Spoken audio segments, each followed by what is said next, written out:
Hello दोस्तों, मैं आप सभी का स्वागत करती हूँ अपने चैनल कहानी विद गौर में।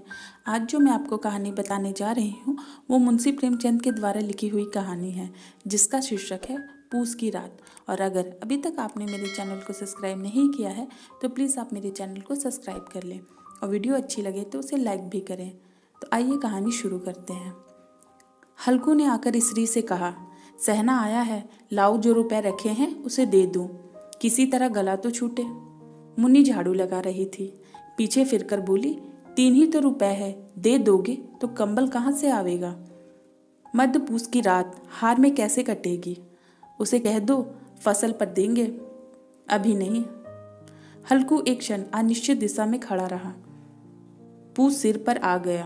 कंबल के बिना हार में रात को किसी तरह नहीं जा सकता, मगर सहना नहीं मानेगा, गुड़कियां जमावेगा, गालियां देगा। भला जाड़ों में मरेंगे, भला तो सिर से टल जाएगी। यह सोचते हुए वह अपना भारी भरकम डील लिए हुए जो उसके नाम को झूठ सिद्ध करता था स्त्री के समीप आ गया और खुशामद करके बोला, ला दे दे, गला तो छूटे। कंबल के लिए कोई और दूसरा उपाय सोचूंगा। मुन्नी उसके पास से दूर हट गई और आंखें तरेरती हुई बोली, कर चुके दूसरा उपाय, जरा सुनाओ तो कौन सा उपाय करोगे। कोई खैरात में दे देगा क्या कंबल। ना जाने कितनी बाकी है जो किसी तरह चुकाने में ही नहीं आती। मैं कहती हूँ तुम क्यों नहीं खेती छोड़ देते, मर मर कर काम करो, उपज हो तो बाकी दे दो। चलो छुट्टी हुई, बाकी चुकाने के लिए ही तो हमारा जन्म हुआ है। पेट के लिए मजदूरी करो, ऐसी खेती से बाज आए। मैं रुपए न दूंगी, ना दूंगी। हल्कू उदास होकर बोला, तो क्या गाली खाऊं। मुन्नी ने तड़प कर कहा, गाली क्यों देगा, क्या उसका राज है। मगर यह कहने के साथ ही उसकी तनी हुई भौवें ढीली पड़ गई। हल्कू के उस वाक्यों में जो कठोर सत्य था वह मानो एक भीषण जादू की भांति उसे घूर रहा था। उसने जाकर आले पर से रुपए निकाले और निकालकर हल्कू के हाथ में रख दिए। फिर बोली, तुम छोड़ दो अब की से खेती, मजदूरी में सुख से एक रोटी तो खाने को मिलेगी, किसी की धौंस तो ना सहेंगे। अच्छी खेती है, मजदूरी करके लाओ, वह भी उसी में झोंक दो और ऊपर से उसकी धौंस। हल्कू ने रुपए लिए और इस तरह बाहर चला मानो अपना हृदय निकालकर देने जा रहा हो। उसने मजदूरी से एक एक पैसे काट कपट कर 3 रुपए कंबल के लिए जमा किए थे। आज वह निकले जा रहे थे। एक एक पग के साथ उसका मस्तिष्क अपनी दीनता के भार से दबा चला जा रहा था। पूस की अंधेरी रात, आकाश पर तारे भी ठिठुरते हुए मालूम होते थे। हल्कू अपने खेत के किनारे उबल के पत्तों की एक छतरी के नीचे बांस के खटोलों पर अपनी पुरानी गड़ी की चादर ओढ़कर पड़ा कांप रहा था। खाट के नीचे उसका संगी कुत्ता जबरा पेट में मुंह डालकर सर्दी से कूं कूं कर रहा था। दोनों में से एक को भी नींद ना आती थी।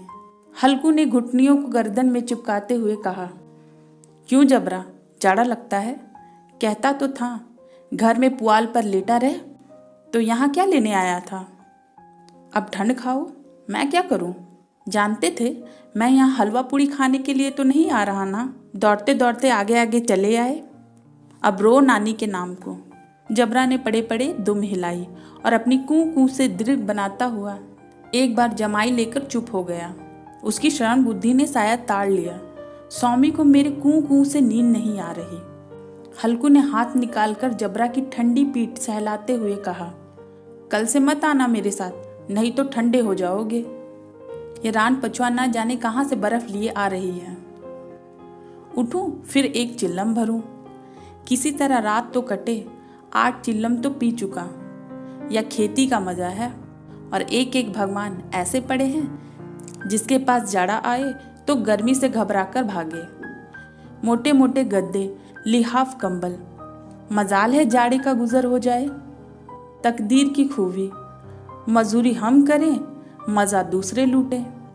हल्कू उठा, गड्ढे में से जरा सी आग निकालकर चिल्लम भरी। जबरा भी उठ बैठा। हल्कू ने चिल्लम पीते हुए कहा, पियोगे चिल्लम, जाड़ा तो क्या जाता है, जरा मन बदल जाता है। जबरा ने उसके मुंह की ओर प्रेम से झलकती हुई आंखों से देखा। हल्कू, आज और जाड़ा खा लो, कल से मैं यहाँ पुआल बिछा दूंगा, उसी में घुसकर बैठना, तब जाड़ा ना लगेगा। जबरा ने अपने पंजे उसकी घुटनियों पर रख दिए और उसके मुंह के पास अपना मुंह ले आया। हल्कू को उसकी गर्म सांसें लगी। चिल्लम पीकर हल्कू फिर लेट गया और निश्चित करके लेटा कि चाहे कुछ भी हो जाए, अब की सो जाऊंगा। पर एक ही क्षण में उसके हृदय में कंपन होने लगी। कभी इस करवट लेता, कभी उस करवट लेता, पर जाड़ा किसी पिशाच की भांति उसकी छाती को दबाए हुए था। जब किसी तरह ना रहा गया तो उसने जबरा को धीरे से उठाया और उसके सिर को थपथपाकर उसे अपनी गोद में सुला लिया। कुत्ते के देह से न जाने कैसी दुर्गंध आ रही थी, पर वह उसे अपनी गोद में चिपकाते हुए ऐसा सुख का अनुभव कर रहा था जो इधर महीनों से उसे ना मिला था। जबरा शायद यह समझ रहा था कि स्वर्ग यही है, और हल्कू के पवित्र आत्मा में तो उस कुत्ते के प्रति घृणा की गंध तक ना थी। अपने किसी अभिन्न मित्र या भाई को भी वह इतनी तत्परता से गले ना लगाता। वह अपनी दीनता से आहत ना था। उसने आज उसे इसी दशा को पहुंचा दिया था। नहीं, इस अनोखी मैत्री ने जैसे उसकी आत्मा के सब द्वार खोल दिए थे और उसका एक एक अनुप्रकाश से चमक रहा था। सहसा जबरा ने किसी जानवर की आहट पाई। इसी विशेष आत्मीयता से उसने एक नई स्फूर्ति पैदा कर दी थी जो हवा के ठंडे झोंकों को तुच्छ समझती थी। वह झपटकर उठा और छपरे से बाहर निकलकर भौंकने लगा। हल्कू ने उसे कई बार चुमचुमाकर बुलाया, पर वह उसके पास ना आया। हार में चारों तरफ दौड़ दौड़कर भौंकता रहा। एक क्षण के लिए आ भी जाता तो तुरंत ही फिर दौड़ता। कर्तव्य उसके हृदय में अरमान की भांति ही उछल रहा था। 1 घंटा और गुजर गया। रात ने शीत को हवा से धतकाना शुरू किया। हल्कू उठ बैठा और दोनों घुटनों को छाती से मिलाकर सिर को उस पे छिपा लिया। फिर भी ठंड कम ना हुई। ऐसा जान पड़ता था सारा रक्त जम गया हो। धमनियों में रक्त की जगह हिम बह रहा है। उसने झुककर आसमान की ओर देखा। अभी कितनी रात बाकी है। सप्तऋषि अभी आकाश में आधे भी नहीं चढ़े। ऊपर आ जाएंगे तब कहीं सवेरा होगा। अभी पहर से ऊपर रात है। हल्कू के खेत से कोई एक गोली के टप्पों पर आमों का बगीचा था। पतझड़ शुरू हो गई थी। बाग में पत्तियों का ढेर लगा हुआ था। हल्कू ने सोचा चलकर पत्तियां बटोरूं और उन्हें जलाकर खूब तापूं। रात में मुझे कोई पत्तियां बटोरते देख ले तो समझेगा कि मैं कोई भूत हूँ। ना जाने कोई जानवर ही छिपा बैठा हो, मगर अब तो बैठा ही नहीं जाता। उसने पास के अहर के खेत में जाकर कई पौधे उखाड़ लिए और उनका एक झाड़ू बनाकर हाथ में सुलगता हुआ उबला लिए बगीचे की तरफ चला। जबरे ने उसे आते देखा तो पास आया और दुम हिलाने लगा। हल्कू ने कहा, अब तो नहीं रहा जाता जबरू, चलो बगीचे में पत्तियां बटोर कर तापें। टाँठे हो जाए तो फिर आकर सोएंगे। जबरा ने कू कू करके सहमति प्रकट की और आगे आगे बगीचे की ओर चला। बगीचे में खूब अंधेरा छाया हुआ था और अंधकार में निर्दय पवन पत्तियों को कुचलता हुआ चला जाता था। वृक्षों से ओस की बूंदें टप टप नीचे टपक रही थी। एकाएक एक झोंका मेहंदी के फूलों की खुशबू लिए हुए आया। हल्कू ने कहा, कैसी अच्छी महक आई जबरू, तुम्हारी नाक में भी तो सुगंध आ ही रही है। जबरा को कहीं जमीन पर एक हड्डी पड़ी मिल गई और उसे चिचोड़ रहा था। हल्कू ने आग जमीन पर रख दी और पत्तियां बटोरने लगा। जरा देर में पत्तियों का ढेर लग गया। हाथ ठिठुरते जाते थे, नंगे पांव गले जाते थे और वह पत्तियों का पहाड़ खड़ा कर रहा था, इस अलाव में कि वह ठंड को जलाकर भस्म कर देगा। थोड़ी देर में अलाव जल उठा। उसकी लौ ऊपर वाले वृक्ष की पत्तियों को छू छू कर भागने लगी। उस अस्थिरता प्रकाश में बगीचे के विशाल वृक्ष ऐसे मालूम होते थे मानो उस पर अंधकार को अपने सिरों पर संभाले हुए हैं। अंधकार के उस अनंत सागर में यह प्रकाश एक नौके के समान हिलता मचलता हुआ जान पड़ता था। हल्कू अलाव के सामने बैठा आग ताप रहा था। एक क्षण में उसने दोहर उतारकर बगल में दाप लिया। दोनों पांव फैला दिए मानो ठंड को ललकार रहा हो। तेरे जी में आए सोकर। ठंड की असीम शक्ति पर विजय पाकर वह विजय गर्व को हृदय में छिपा न सकता था। उसने जबरा से कहा, क्यों जब्बर, अब ठंड नहीं लग रही? जब्बर ने कूं कूं करके मानो कहा, अब क्या ठंड लगती ही रहेगी? पहले से ही यह उपाय ना सूझा? इतनी ठंड क्यों खाते हैं? जब्बर ने पूंछ हिलाई। अच्छा आओ इस अलाव को कूदकर पार करें, देख कौन निकल आता है। अगर जल गया बच्चा तो मैं दवा ना कराऊंगा। जब्बर ने उस अग्नि राशि की ओर कतर नेत्रों से देखा। मुन्नी से कल ना कह देना, नहीं तो लड़ाई करेगी। यह कहता हुआ वह उछला और उस अलाव के ऊपर से साफ निकल गया। पैरों में जरा लपट लगी, पर वह कोई बात ना थी। जबरा आग के इर्द गिर्द घूमकर उसके पास आ खड़ा हुआ। हल्कू ने कहा, चलो चलो, इसकी सही नहीं, ऊपर से कूद कर आओ। वह फिर कूदा और अलाव के इस पार आ गया। पत्तियां जल चुकी थी। बगीचे में फिर अंधेरा छा गया। राख के नीचे कुछ कुछ आग बची थी, जो हवा का झोंका आ जाने पर जरा जल उठती थी, पर एक क्षण में फिर आंखें मूंद लेती थी। हल्कू ने फिर चादर ओढ़ ली और गर्म राख के पास बैठा हुआ एक गीत गुनगुनाने लगा। उसके बदन में गर्मी आ गई थी, पर ज्यों की तो शीत बढ़ती जाती थी। उसे आलस दबाए लेता था। जबरा जोर से भौंककर खेत की ओर भागा। हल्कू को ऐसा मालूम हुआ कि जानवरों का एक झुंड खेत में आ गया है। शायद नील गायों का झुंड था। उसके कूदने दौड़ने की आवाज़ें साफ कान में आ रही थी। फिर ऐसा मालूम हुआ कि खेत में चर रही है।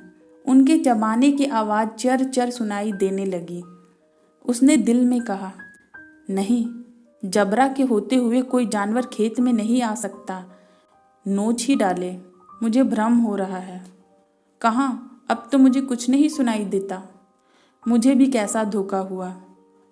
उसने जोर से आवाज़ लगाई, जबरा, जबरा। जबरा भौंकता रहा, उसके पास ना आया। फिर खेत के चले जाने की आहट मिली। अब वह अपने को धोखा ना दे सका।